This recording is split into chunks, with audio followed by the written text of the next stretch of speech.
Assalamualaikum warahmatullahi wabarakatuh. Kembali berjumpa dengan saya Beta Sugiharso dari hipnoterapi-indonesia.id dan Lembaga Kursus Pelatihan Puspita Ardelia Training Healing and Coaching Purwokerto Banyumas. Baik teman-teman, untuk kali ini saya berharap bisa berbagi kembali dengan teman-teman semuanya dalam sesi hipnosis hipnoterapi bagian kedua, dan kita pastinya melanjutkan pembelajaran yang kemarin sudah kita lakukan bersama. Teman-teman semuanya, tentunya semua orang berharap bisa belajar dengan sedalam-dalamnya dan benar-benar menggunakan satu keilmuan yang sesuai dengan standar yang ada. Pastinya semua orang berharap bisa belajar dengan kemampuan yang maksimal sehingga menghasilkan satu potensi yang bisa berkembang dan bisa menghasilkan kompetensi yang diharapkan. Teman-teman semuanya, kemarin kita sudah bicara tentang konsep dasar hipnosis. Mungkin kita baru mengawali ya, kemarin baru menjelaskan tentang apa itu hipnosis, perbedaannya apa dengan hipnotis, apa itu hipnosa, dan bedanya apa sama hipnoterapi. Nah, kali ini kita akan lanjutkan dari materi yang pertama kemarin, dan kita melanjutkan mulai dari bagaimana proses hipnosis terjadi. Seperti yang sering kita ketahui, orang-orang di luar sana sering mengatakan bahwa hipnosis atau hipnotis adalah proses membuat orang tidak sadar. Ada yang mengatakan membuat orang linglung, lupa ingatan, dan sebagainya. Sehingga ini yang perlu saya luruskan. Kalau kita kembali ke definisi proses hipnosis adalah satu proses mengubah fokus dari fokus eksternal ke fokus internal, berarti tidak ada satupun ketidaksadaran. Tidak ada yang namanya istilah hilang ingatan. Tidak ada satu kondisi linglung. Justru yang ada pada saat orang fokus dari fokus eksternal kembali ke fokus internal, yang ada hanyalah fokus. Kalau boleh saya sederhanakan, hipnosis adalah kondisi pikiran yang sangat terfokus pada satu hal. Kalau kita sedang terfokus pada masalah-masalah yang ada di sekitar kita, apakah kita masih ingat hal-hal yang lain yang ada di sekitar kita yang membuat kita senang? Nah, ini persamaannya. Ketika orang fokus pada masalah, maka seringkali orang tersebut melupakan kebahagiaan. Sehingga kalau hipnosis ini adalah fokus, maka ketika orang dilakukan hipnosis, dia dalam kondisi yang sangat fokus. Dan dia benar-benar mengabaikan apa yang ada di sekelilingnya. Ini yang bisa ditanamkan kuat sebagai pondasi bahwa hipnosis adalah kondisi yang sangat fokus dari pikiran kita. Baik, sampai di sini clear ya, clear tentang definisi hipnosis. Sehingga harapannya ke depan teman-teman semuanya bisa benar-benar punya pondasi yang kuat pada saat melakukan kemampuan hipnosis ini atau hipnoterapi ini. Selanjutnya, kondisi hipnosis itu apa? Kalau yang kemarin saya katakan kondisi hipnosis adalah hipnosa namanya. Kondisi hipnosa itu seperti apa? Kondisi hipnosa adalah kondisi ketika pikiran seseorang sangat sugestif. Kalau dalam bahasa sederhana, ketika kondisi seseorang mudah menerima pesan apapun, mudah diberikan masukan, itu sangat sugestif, sangat sugestif, mudah tersugesti. Nah, itu adalah satu kondisi hipnosa. Nah, kondisi hipnosa itu kapan adanya? Teman-teman, pernahkah teman-teman melamun? Nah, kondisi melamun adalah kondisi ketika seseorang berada pada kondisi hipnosa. Dalam bahasa hipnosis, hipnoterapi itu ada kondisi alfa dan theta. Kalau kita menggunakan pengukuran gelombang otak, maka pada kondisi itu, pada kondisi hipnosa, kita berada pada gelombang alfa dan theta. Nah, berbeda ketika kita berada pada kesadaran yang kritis, kesadaran yang rasional, ya, nalar. Kita sedang berada pada gelombang beta. Nah, sehingga kalau saya teringat gelombang beta, saya jadi ingat ternyata saya orangnya sadar terus. Karena saya namanya beta ya, selalu sadar. Nah, sebaliknya ketika orang masuk pada ketidaksadaran, dia berada pada gelombang delta. Nah, pada saat orang tidur lelap tanpa mimpi dan benar-benar sangat dalam, dia berada pada kondisi delta, di mana kondisi tersebut adalah kondisi yang tidak bisa dipengaruhi atau tidak sugestif. Sehingga ketika orang dilakukan proses hipnosis, terus dia tidak sadar, berarti itu masuk pada gelombang delta. Berbeda dengan konsep hipnosis yang sesungguhnya. Karena ketika seseorang dilakukan hipnosis, orang tersebut berada pada gelombang alfa dan theta, sehingga dia sangat fokus, sangat concern terhadap apa yang ada di depannya, atau apa yang ada dalam pemikirannya.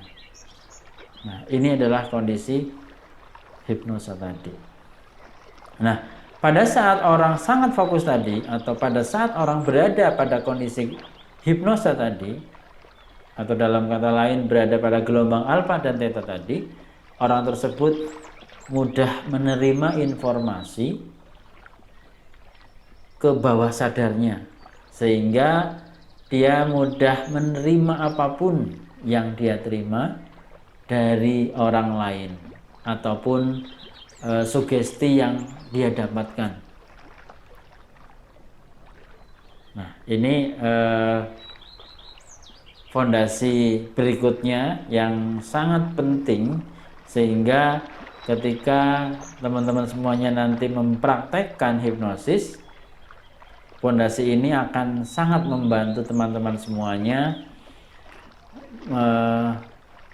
dalam menjalankan proses hipnosis ini. Maka tidak ada istilah gagal dalam melaksanakan proses hipnosis. Dan pastinya teman-teman semuanya ketika nanti belajar, saya terus akan bimbing, akan bantu teman-teman, sehingga teman-teman nanti susah menemukan kegagalan. Wah, artinya apa? Berhasil terus. Bahkan kita ingin gagal menghipnosis, nggak bisa ya. Nah, itu kan aneh ya. Padahal ketika orang-orang belajar di luar sana, pengen berhasil aja susah, seringnya gagal atau gagal terus. Nah, kenapa seperti itu? Karena pondasi yang tidak kuat dalam belajar keilmuan ini. Teman-teman semuanya, proses hipnosis itu mempunyai beberapa tahapan. Ya, tahapannya adalah tahapan yang pertama adalah tahapan orang dilakukan hipnosis atau dalam kondisi hipnosa dalam tahapan yang ringan. Selanjutnya ada tahapan yang sedang dan ada tahapan yang dalam, bahkan sangat dalam. Ini ada tahapannya. Sehingga perbedaan tahapan ini harus dipahami oleh kita sebagai seorang praktisi hipnosis atau hipnoterapi, sehingga kita benar-benar paham akan kondisi orang yang sedang kita bantu. Bagaimana ketika kita tidak paham ilmu ini terus kita membantu orang lain? Tentunya ini akan menjadi satu kesalahan yang fatal. Sebagai seorang hipnoterapis, pasti harus mempunyai dasar keilmuan yang kuat.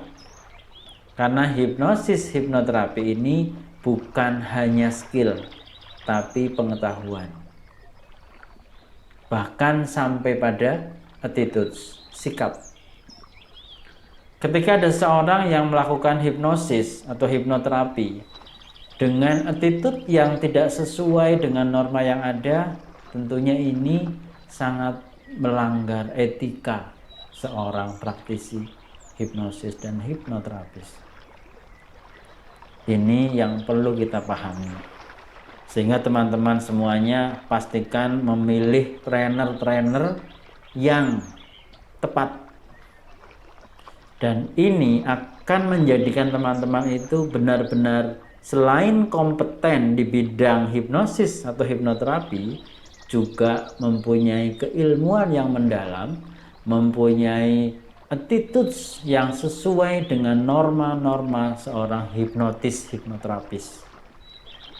Ini yang sangat penting dan sangat mendasar harus dimiliki oleh praktisi hipnotis dan hipnoterapis. Karena banyak sekali orang-orang yang melakukan hipnoterapi sebagai praktisi atau sebagai apapun dengan mengabaikan etika-etikanya, mengabaikan sikap-sikapnya, dan mereka di luar sana entah mereka mempunyai pengetahuan yang kuat dan pondasi yang kuat serta etika yang sesuai dengan norma yang ada atau apapun, saya tidak tahu. Namun pastinya ini menjadi pilihan kita ketika kita mau memilih seorang trainer, mau memilih seorang yang akan mengajarkan kita dengan kompeten dan tentunya dengan benar. Ini yang perlu teman-teman semuanya perkuat, sehingga pastinya teman-teman akan menemukan orang yang tepat untuk teman-teman belajar. Kita lanjutkan bahwa proses hipnosis tadi yang saya sampaikan adalah mengubah fokus. Saat ini ketika teman-teman melihat saya, teman-teman sedang fokus eksternal. Dan sekarang ketika saya minta pada teman-teman, silakan teman-teman bayangkan diri saya dalam pikiran teman-teman yang sedang mengajarkan teman-teman saat ini. Bayangkan saja. Saat teman-teman membayangkan saya sedang mengajarkan keilmuan ini, baik secara langsung ataupun secara online, apapun yang ada dalam pikiran teman-teman saat ini terbayang, tervisualisasi dengan warna-warna yang jelas, dengan baju yang saya kenakan, dengan situasi yang teman-teman bisa lihat dalam pikiran seperti apapun, dan teman-teman mendengarkan suara saya sangat jelas sekali. Yang pada akhirnya teman-teman bisa paham apa yang saya jelaskan dari bagian awal sampai dengan saat ini. Kondisi ini yang dinamakan fokus internal. Sehingga ketika teman-teman sudah bisa merasakan pembelajaran ini, apapun rasanya, artinya teman-teman sudah bisa mengubah fokus dari fokus luar ke fokus dalam. Pemahaman hipnosis yang sangat sederhana, namun ini sangat penting dan sangat mendasar, perlu kita pahami. Saya pasti akan mengulang-ulang pondasi ini kepada semua alumni saya. Supaya apa? Supaya mereka kuat. Mereka kuat dalam situasi apapun, dalam badai apapun, dalam kondisi keilmuan hipnosis yang beraneka ragam, yang berbagai jenis caranya, metodenya. Ketika dia kuat, dia akan paham itu hanyalah satu permainan. Dan jauh berbeda dengan apa yang teman-teman pelajari bersama saya di sini, benar-benar satu keilmuan, kompetensi, skill, attitudes, sikap, dan hingga pada satu perilaku kita. Dan pastinya seorang hipnoterapis punya perilaku yang tentunya tepat, perilaku yang lebih baik, karena dia tahu bagaimana cara memprogram dirinya atau bahkan memprogram orang lain. Baik teman-teman, pastinya kita ketemu lagi di part selanjutnya. Dan menariknya, acara ini akan terus kami adakan, kami kembangkan untuk apa? Untuk kemanfaatan. Teman-teman boleh pilih mau belajar langsung dengan saya ataupun tidak, itu adalah pilihan dari teman-teman.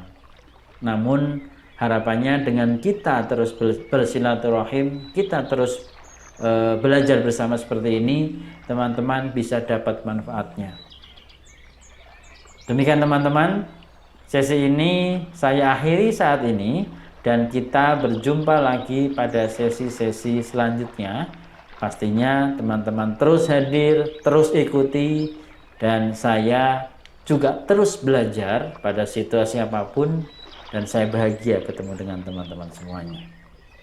Demikian, terima kasih. Assalamualaikum warahmatullahi wabarakatuh. Salam sehat, bahagia, semangat. Terima kasih.